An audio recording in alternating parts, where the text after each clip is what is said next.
Olá, pessoal. Vamos dar continuidade ao nosso estudo e eu quero falar agora sobre o trabalho dos assistentes sociais no apoio a crianças e adolescentes com transtornos e dificuldades de aprendizagem. A gente sabe que o trabalho do serviço social, ele tem uma relevância muito grande. Uma das motivações para estar propondo, né, esse curso aqui com vocês, foi uma conversa com uma colega que está atuando numa escola, né, ela entrou agora não mais recentemente, né, deve estar completando aí quase um ano de inserção, mas ela sentia-se muito inoperante quando eram assuntos mais ligados à questão dos transtornos mentais. Ela chegou a me dizer, né, que para ela ficava muito evidente o trabalho da psicologia nesse sentido, mas ela não conseguia ver o trabalho do assistente social. E foi quando eu comecei, né, aí nas minhas iniciativas, a conversar, né, sobre essa situação, né, porque na verdade, o trabalho do assistente social, ele é muito pertinente nesse contexto, né, em vários contextos, e nesse também. E nesse momento, né, aqui do nosso curso, o que eu gostaria de fazer é trazer para vocês agora mais um pouco desse entendimento, né, agora de uma forma talvez mais prática, desse entendimento que traz essa inserção para nós assistentes sociais. Bom, o que que o assistente social ele traz como contribuição para esse contexto? Eu acho que, acima de tudo, a gente precisa entender que o assistente social ele é um profissional por excelência dos direitos humanos. Isso já está no nosso código de ética, dentro dos princípios, dos 11 princípios, né, quando diz sobre a defesa intransigente dos direitos humanos. A gente pode pressupor que muitos profissionais, né, eu fico pensando, né, se é possível um profissional que atua nessa vertente dos transtornos de aprendizagem poder não ser empático, né, poder não demonstrar, não respeitar os direitos humanos. Agora, tem uma coisa que os assistentes sociais, desde a sua origem, estão, trabalhando, que é a questão da construção da confiança, a questão da empatia, né, do respeito para com o outro, do processo de escuta. Embora muitos profissionais, né, sejam relevantes, como eu comecei aqui a falar no início, mas muitas vezes essa perspectiva não faz parte da formação. Então, se tem uma coisa que o assistente social pode fazer muita diferença nesse sentido, é ser empático, né. Eu não digo trabalhar com os eventos psicológicos, a gente precisa entender, uma coisa são os eventos psicológicos, né, aqueles processos, mais interiorizados, que o psicólogo é o profissional por excelência. Agora, emoções é alguma coisa que nós sabemos trabalhar e podemos demonstrar. Então, né, um início de um atendimento precisa começar com esse enfoque, né, prestando esse apoio socioemocional tanto a crianças e adolescentes, quanto aos seus familiares. E isso mesmo dentro de uma equipe multiprofissional, tá bom? Porque, em geral, nós vamos estar ali no trabalho junto aos educadores, pedagogos, psicólogos e outros profissionais, né, que dentro de um olhar integral, vão estar ali trazendo esse suporte à criança e ao adolescente. E é justamente, né, nessa questão da integralidade, de ver o indivíduo como um todo, né, dentro das suas necessidades, que o serviço social deve participar dessa avaliação, né, multiprofissional. Uma coisa que tem sido, né, dialogado é até onde vai o papel do assistente social nessa avaliação. E obviamente, assim, quando a gente fala dos transtornos, eu falava no início que tem a ver com eventos, né, que envolvem diagnósticos de saúde, eventos que são ali reconhecidos, né, pelo Código Internacional de Doenças, mas, né, existem as condições sociais que impactam, né, a manifestação e sintomas desses diagnósticos. E isso pode gerar muito mal-estar, se não for trabalhado, muito mal-estar para a criança e para o adolescente. Por isso que é tão importante essa visão do assistente social, entendendo a manifestação dos diagnósticos, quais as suas necessidades, para que possa trazer isso à tona, e a gente vai falar mais adiante no nosso curso, como que isso acontece, né. Por exemplo, um dos eventos que a gente vai olhar aqui de transtorno é em relação à matemática, né, as habilidades de matemáticas. É quase que, né, como se fosse um gatilho para muitas das crianças que sofrem desse transtorno. Então, precisa se trabalhar, né. É difícil você falar, por exemplo, com um professor de matemática, né, do nível de exigência e como ele coloca a exigência para a turma, mas esse é mais do que necessário, um trabalho de educação, né, um trabalho educativo, que o assistente social, outros profissionais da equipe multiprofissional, pode fazer com esse educador, no intuito de entender que isso se constitui, né, algo que deflagra um processo de transtorno, né, esse é um dos exemplos. Então, essa questão, né, de trabalhar a sociabilidade, o entorno, a partir do conhecimento desses transtornos, faz muita diferença. E dentro dessa condição, né, da avaliação, a gente tem que ir além das necessidades socioeconômicas. Olha, é muito basal, eu sei, mas quem já passou pela minha mentoria em educação, né, já eu sempre pergunto: "Você encaminhou para o CRAS? Você tem feito aí o levantamento dos que estão, né, no BPC, tem direito à Bolsa Família?" Porque muitas vezes os serviços socioassistenciais e os benefícios não estão sendo acessados por essa população, e eles necessitam também, né. Então, eu vejo como basal, né, dentro do encaminhamento, do tratamento desses transtornos, fazer esse reconhecimento dessas necessidades socioeconômicas. Gente, conflito familiar é uma coisa que é muito comum nos lares. Agora você imagina quando uma família recebe, né, um diagnóstico de uma criança dentro de um transtorno, a manifestação daquele transtorno, muitas vezes todas as expectativas que os pais lançam, ou a própria frustração, né, que eles vivenciam, gerando ali brigas familiares, discussões, solidão, isolamento, e a criança ela sente tudo isso.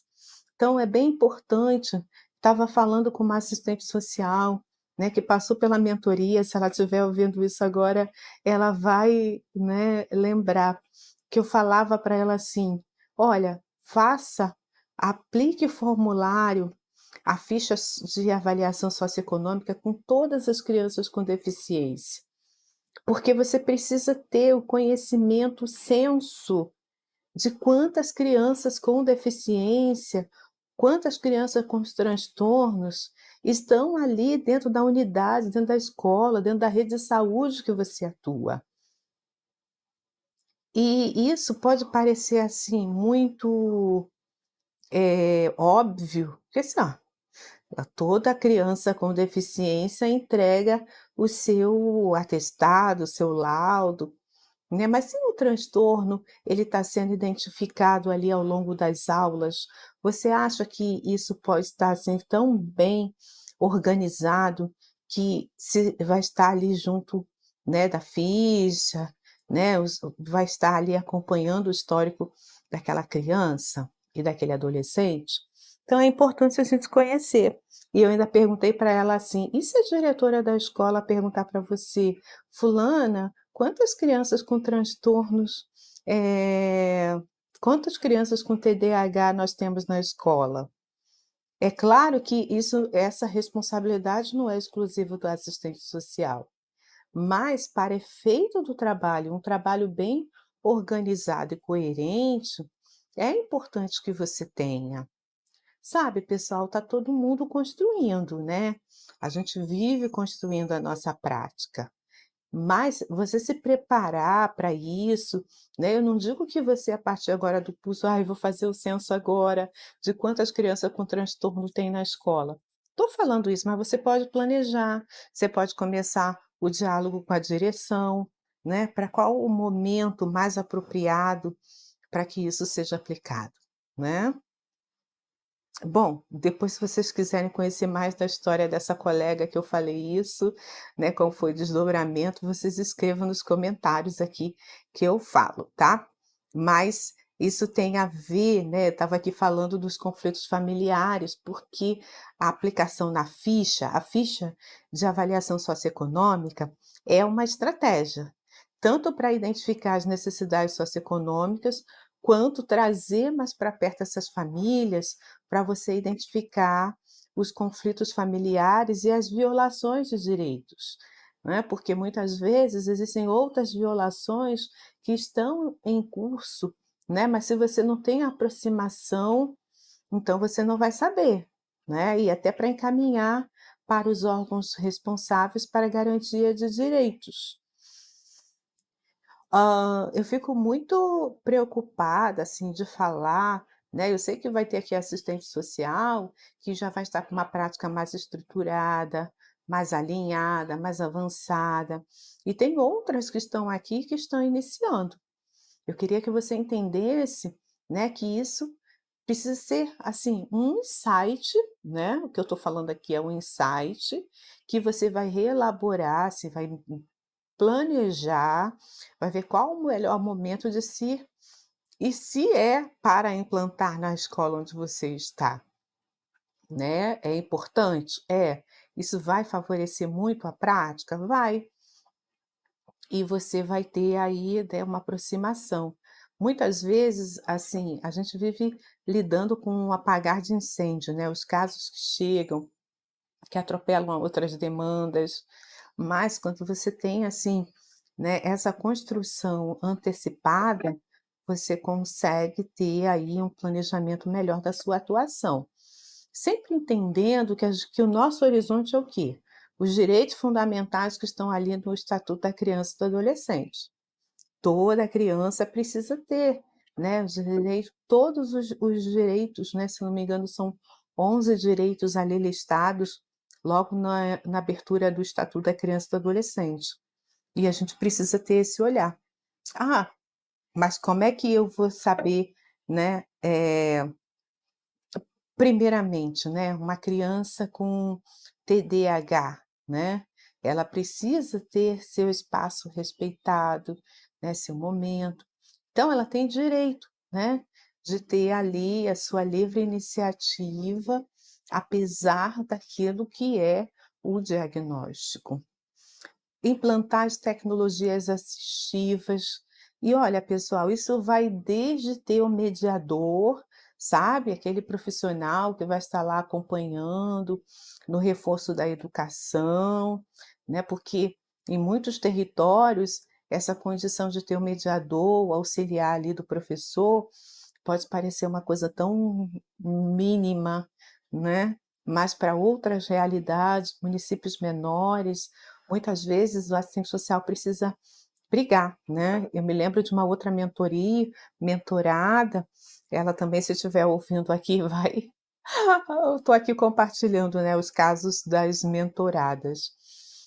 Ela ali na escola, né, apareceu uma criança com um transtorno, e ela precisou brigar, né, no melhor sentido da palavra, para que tivesse um mediador acompanhando aquela criança, né. O município, ela falou, com menos de 10.000 habitantes, ainda não tinha, né, tido, assim, uma realidade que pudesse estar valorizando, né, esse profissional da mediação, mas tinha uma demanda que, digamos, reprimida. E aí uma assistente social foi contratada para aquela escola. Você vê, né, no meio do caminho tinha uma assistente social no meio do caminho, e que fez toda a diferença na vida daquela criança. Ah, mas os outros não estavam vendo, não tinham o que fazer? Tinham, mas muitas vezes, pessoal, a gente sabe que no contexto da educação, às vezes, né, um sentimento de normalização, né, do caos, né, pode-se dizer assim, da recusa do direito, ou da banalização, né.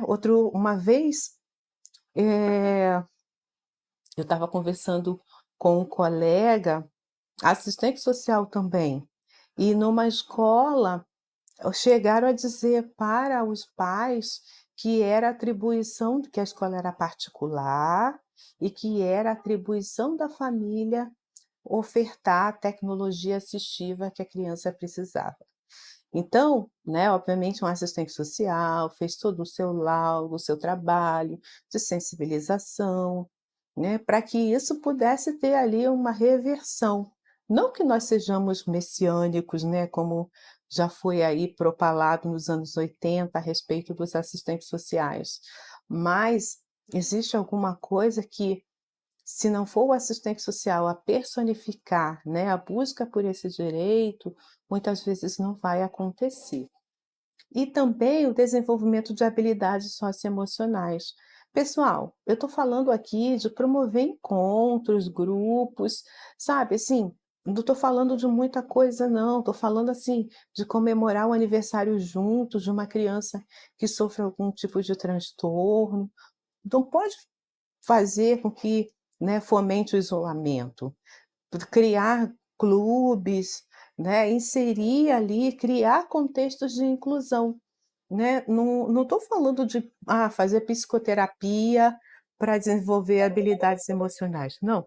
Eu estou falando, né, de criar estratégias reais e concretas para que isso possa ser alcançado. Mais adiante eu vou ter oportunidade também de trazer aí atividades onde essas habilidades socioemocionais possam ser aí trabalhadas. E, né, eu coloquei abordagem sensível, mas já está, né, eu comecei aqui falando desse vídeo, de como o assistente social tem esse compromisso com a humanização, incorpora ao seu trabalho, e isso é muito importante. Então, eu vou ficar por aqui, né, e eu só gostaria, antes de encerrar, falar uma coisa para deixar aqui bem amarradinho para o nosso entendimento, né, que o diagnóstico, ele é construído, né, por laudo médico, ok? A avaliação no atendimento especializado, né, a avaliação no atendimento que o assistente social faz na escola, é disso que eu estou me referindo aqui, que o assistente social possa identificar. Porque esse diagnóstico, ele advém dos serviços de saúde, para chegar na escola, né, e obviamente que vai ter, pode ser o momento da escola fomentar, né, onde os sintomas aparecem ali e é enviada à rede de saúde para que o diagnóstico seja ali construído, ok? Espero ter sido bem clara aqui com vocês. Aguardo vocês para o nosso próximo encontro.